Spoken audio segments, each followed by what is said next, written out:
Trauma, grief, and loss are essential elements of work that therapists and others get involved with.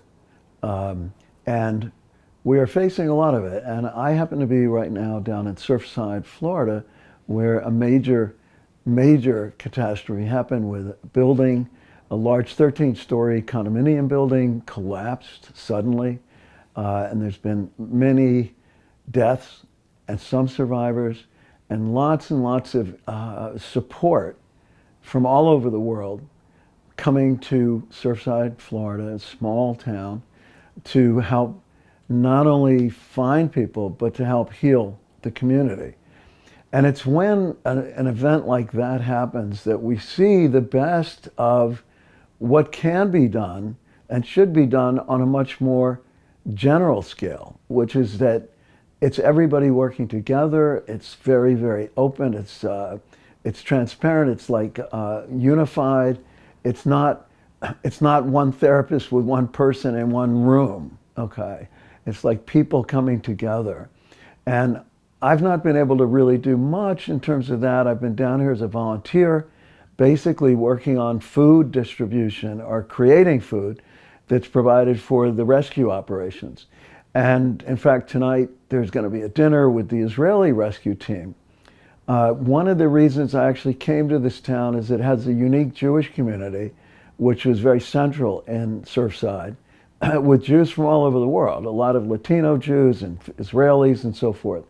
And the issue around doing grief counseling is very unique. It's very hard to explain because mostly what you're going to do is listen. Mostly what you're going to do is provide a listening ear and empathy and not believe that you can, in a sense, help the person directly. Because there's very little you can say that is like on target with what the person is going through. However, when I started social work school, I read a book called The Wounded Healer. It's a famous book in the field of psychology. And I happen to have had a lot of trauma in my life. I lost a sister to suicide when I was 14. I've had 2 divorces. I have a daughter who's been alienated from me, and many losses and challenges and so forth. So I feel actually a strong motivation to be involved and to help people who are going through grief, trauma, and loss. And I came down to volunteer for this mission, and I feel very good that I've done that. And I would encourage people to do this. And we've seen so many examples. I did go down to New York for one day, 10 days after 9/11. We know that in Boston, after the Boston Marathon bombing, there was a huge outpouring of support.